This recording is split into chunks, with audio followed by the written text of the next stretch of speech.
ज़्यादातर banking aspirants एक बहुत बड़ी मिस्टेक करते हैं अपनी प्रिपरेशन में।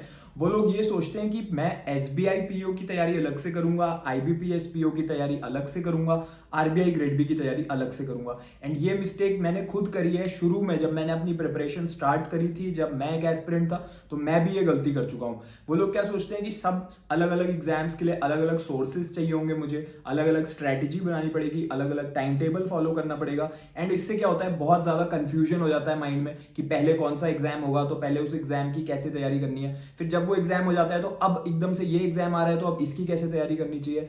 एक कंसिस्टेंट वे में तैयारी नहीं हो पाती, बहुत ज़्यादा कंफ्यूजन हो जाता है माइंड में, और प्रिपरेशन बहुत ज़्यादा स्लो हो जाती है। ठीक है, तो अगर आप भी इन्हीं प्रॉब्लम्स को फेस कर रहे हो, तो आज की वीडियो में मैं आपको एक प्रॉपर स्ट्रैटेजी देने वाला हूं जो आपको इन सारे एग्जाम्स को क्लियर करने में हेल्प करेगी। SBI PO, IBPS PO, RBI grade B. ठीक है, तो सबसे पहले हम अपनी स्ट्रैटेजी को 3 फेजेस में डिवाइड करेंगे। अगर मुझे आज से इन सभी एग्जाम्स को क्लियर करना है, तो मैं कैसे प्रिपरेशन करूंगा, क्या स्ट्रैटेजी बनाऊंगा, मैं वही स्ट्रैटेजी आज आपके साथ शेयर करने वाला हूं। तो अगर आपने इसको एग्जैक्टली फॉलो करा, देन डेफिनेटली आप इसी साल सिलेक्शन ले सकते हो, अपने फर्स्ट अटेम्प्ट में सिलेक्शन ले सकते हो। सबसे पहले तो फर्स्ट अटेम्प्ट की बात करी है, तो इस वीडियो के नीचे कमेंट करके बताओ। जो स्टूडेंट बिगिनर है वो बिगिनर कमेंट करेगा, एंड जो स्टूडेंट रिपीटर है वो नीचे कमेंट करे कि अभी इससे पहले आपने कौन सा एग्जाम दिया है एंड उसका क्या क्या रिजल्ट आपका रहा है बैंकिंग के सेक्टर में। जो बिगिनर है वो अपना बता सकता है कि ये मेरा फर्स्ट अटेम्प्ट रहने वाला है इस पर्टिकुलर एग्जाम के लिए। तो आप उसको कमेंट करोगे तो मैं उसको पढ़ के आपको कुछ स्पेसिफिक हेल्प भी दूंगा, थोड़ी सी टिप्स भी शेयर करूंगा। ठीक है, अब हम लोग बात करते हैं 3 फेजेस में हमें प्रिपरेशन करनी है। तो फर्स्ट फेज जो होता है तैयारी का, यानी कि आज रात से जो मुझे शुरू करना है, वो सबसे ज्यादा क्रूशियल है। ठीक है, ज्यादातर लोग यहीं पर गलती कर जाते हैं कि मॉक टेस्ट देने शुरू कर देते हैं। अभी आपको मॉक टेस्ट नहीं देने, फेज 1 में आपको अपना फाउंडेशन स्ट्रॉन्ग करना है, अपना बेसिक स्ट्रॉन्ग करना है। 70 से 80% सिलेबस इन सारे एग्जाम्स का कॉमन है। ठीक है, मैथ्स, रीजनिंग, इंग्लिश हो गई, सेम टाइप के क्वेश्चन एग्जाम में आएंगे, चाहे आरबीआई ग्रेड बी में बैठोगे, चाहे एसबीआई पीओ में, चाहे आईबीपीएस पीओ में। ठीक है, तो अपना बेस स्ट्रॉन्ग करना है हमें अभी मैथ्स का, इंग्लिश का और रीजनिंग का।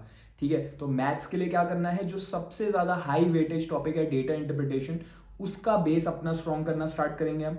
इसके अलावा जो रीजनिंग का सब्जेक्ट है, उसमें क्या करना है, जो सबसे ज्यादा हाई वेटेज के टॉपिक है, यानी कि जिसमें सबसे ज्यादा क्वेश्चन आएंगे, सीटिंग अरेंजमेंट हो गया, पजल हो गया, इसका बेस बनाना शुरू करोगे। अभी से बेसिक लेवल की क्लासेस लगानी शुरू करोगे। तीसरी चीज है इंग्लिश। इंग्लिश में सबसे ज्यादा क्वेश्चन किस में से आएंगे, वो आएंगे रीडिंग कॉम्प्रीहेंशन में से। तो रीडिंग कॉम्प्रीहेंशन के थोड़े बेसिक से स्टार्ट करोगे, कि बेसिक लेवल के क्वेश्चंस स्टार्ट करोगे प्रैक्टिस करना। ठीक है, तो अपना बेस बनाओगे शुरू के फेज में। तो ये जो पहला फेज होता है, लगभग 1 मंथ की जो आपकी प्रिपरेशन होती है, ये बहुत ज्यादा इंपॉर्टेंट है। यहाँ पर ना तो आपकी स्पीड बनेगी, ना आपकी एक्यूरेसी बढ़ेगी, सिर्फ और सिर्फ आपके कॉन्सेप्ट्स क्लियर होंगे माइंड में। एंड ये कॉन्सेप्ट्स आपको आपके एग्जाम डे में, जब आप एग्जाम हॉल के अंदर बैठे होगे, तब आपको हेल्प करेंगे। जब थोड़ा सा क्वेश्चन ट्रिकी आएगा तो आपका कॉन्सेप्ट क्लियर होगा, इसलिए आप उसको अटेम्प्ट करोगे। बाकी जो आपके इधर उधर लेफ्ट राइट बैठे होंगे, वो लोग उस क्वेश्चन को भले ही क्यों ना स्किप करके आए या गलत आंसर मार्क करके आए। फेज 1 की ये प्रिपरेशन होती है, बेसिक्स पे हमें फोकस रखना होता है, क्योंकि मैंने आपको बताया सबका सिलेबस बहुत ज़्यादा सेम है। नेक्स्ट फेज में आते हैं, 1 मंथ के बाद कैसे करना है। 1 मंथ के बाद आप प्रैक्टिस पे ज़्यादा फोकस दोगे। ठीक है, अपनी एग्जाम लेवल की क्लासेस अटेंड करोगे, जिस टाइप के क्वेश्चन एग्जाम में आने हैं उस टाइप के क्वेश्चंस की क्लासेस अटेंड करो, प्रॉपर सोर्सेज को फॉलो करो, रेलिवेंट सोर्सेज को फॉलो करो, एंड प्रैक्टिस भी साथ में करते हुए चलो। जब आप प्रैक्टिस करोगे, एंड प्रैक्टिस करते समय स्पीड नहीं आ रही, ये एक बहुत बड़ा इशू होता है, चाहे आरबीआई, एसबीआई, चाहे आईबीपीएस का एस्पिरेंट हो, तो आपको स्पीड बढ़ाने के लिए मॉक टेस्ट देने से स्पीड नहीं बढ़ेगी। ठीक है, अभी मॉक टेस्ट के लिए थोड़ा सा हॉल्ट कर लो, अभी मॉक टेस्ट नहीं देने। आपको खुद को टारगेट देना है कि कोई भी 5 क्वेश्चन मैं उठा के करूंगा, एंड उन 5 क्वेश्चंस को मुझे 3 मिनट्स का टारगेट मैं खुद को दे रहा हूं, इतने में मुझे 5 क्वेश्चन कर लेने हैं। ठीक है, फोन में अपने स्टॉप वॉच सेट करो एंड 5 क्वेश्चंस करके देखो। अगर तो आपके 5 क्वेश्चन 3 मिनट के अंदर अंदर हो जा रहे हैं, चाहे मैथ्स के, चाहे रीजनिंग के, चाहे इंग्लिश के, इसका मतलब आपकी स्पीड सही है। अगर इससे कम हो पा रहे हैं, इसका मतलब अभी स्पीड पे और वर्क करने की जरूरत है, और शॉर्ट ट्रिक सीखने की जरूरत है, क्योंकि अगर शॉर्ट ट्रिक नहीं पता तो भी ज्यादा टाइम लगता है। ठीक है, तो दैट्स वाई अपनी स्पीड पे वर्क करना है, तो और ज्यादा प्रैक्टिस करनी पड़ेगी। जब तक ये टारगेट मीट नहीं हो जाता हर टॉपिक के अंदर, कि मेरे 5 क्वेश्चन 3 मिनट में बन रहे हैं, तब तक आप फेज 2 में ही स्टक रहोगे। एंड स्टूडेंट क्या करते हैं, वो अपनी स्पीड नहीं बढ़ाते, उससे पहले ही मॉक्स पे जंप कर जाते हैं। तो वो गलती नहीं करनी, वो फेज 3 है हमारी तैयारी का, फेज 1, फेज 2, फेज 3। ठीक है। तो फेज 2 में हमने खूब सारी प्रैक्टिस करनी है, अपना सिलेबस कवर करना है और इस टारगेट को अचीव करना है कि 5 क्वेश्चन हर सब्जेक्ट के 3 मिनट में मेरे हो जाने चाहिए। इसी के साथ जो फेज 2 के सब्जेक्ट्स होते हैं, जैसे मेंस लेवल के कुछ सब्जेक्ट्स होते हैं, जैसे डिस्क्रिप्टिव राइटिंग हो गया पीओ एग्जाम में, जनरल अवेयरनेस हो गया, वो भी स्टार्ट कर देना है। इसके अलावा आरबीआई ग्रेड भी फेज 2 में, इकोनॉमिक एंड सोशल इश्यूज हो गया, फाइनेंस एंड मैनेजमेंट हो गया, उसकी क्लासेस अच्छे से डेप्थ में करनी शुरू कर देनी होती है फेज 2 में।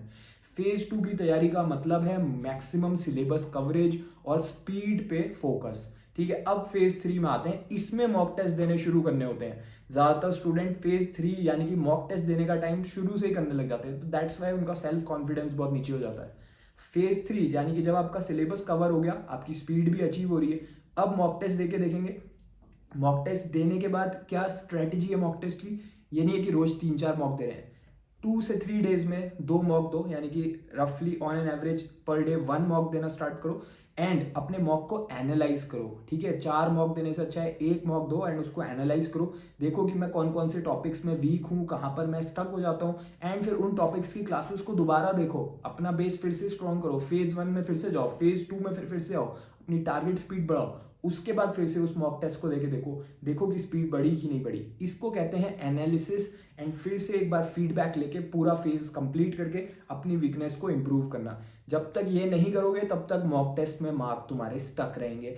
ये जो टिप मैं तुम्हें दे रहा हूँ ये तुम्हें आरबीआई ग्रेड भी क्लियर करवा सकती है, एसबीआई पीओ क्लियर करवा सकती है, आईबीपीएस पीओ क्लियर करवा सकती है। फिर से रिपीट कर रहा हूँ, जब तक मॉक टेस्ट में मार्क्स कैसे बढ़ेंगे, जब तक फिर से फेज 1 में जाके बेस क्लियर नहीं होगा, फेज 2 में फिर से आके अपनी स्पीड नहीं बढ़ेगी, सिलेबस कवर नहीं होगा, अपने स्पीड नहीं बढ़ेगी, प्रैक्टिस नहीं होगी, एंड फिर फेज 3 में आके फिर से मॉक टेस्ट दोगे, तब उस टॉपिक का जो क्वेश्चन होगा वो बनेगा, ठीक है। तो फेज 3 में मॉक टेस्ट देने हैं, इसके अलावा फीडबैक लेना है, अगर कोई आपको आपकी गलतियां बता रहा है तो उन गलतियों को इंप्रूव करना है, एंड फिर जाके हम एग्जाम कॉन्फिडेंटली दे पाएंगे। तो ये जो चीजें हैं फेज 1, फेज 2, फेज 3, इस वे में अपनी प्रिपरेशन की स्ट्रेटेजी बना के स्ट्रक्चर करना है, तो सिलेक्शन लेना बहुत ईजी हो जाता है। अब अगर आप सोच रहे हो कि एक स्ट्रक्चर्ड सिस्टम मुझे इस तरीके का मिल जाए जिसमें मेरी इसी प्रॉपर फेज में तैयारी हो, जीरो से लेके एग्जाम लेवल तक, तो मैं आपको बताना चाहूंगा बिगिनर टू बैंकर कोर्स जो है उसकी क्लासेस स्टार्ट हो चुकी हैं सारे बैंकिंग एग्जाम्स के लिए, चाहे आप आरबीआई दो, चाहे एसबीआई दो, आईबीपीएस दो। इसमें मैं आपको पर्सनली गाइड करता हूँ जूम वीडियो मीटिंग्स पे, यानी कि जूम मीटिंग होती है उसमें मैं आपको पर्सनली गाइड करके पढ़ाऊंगा,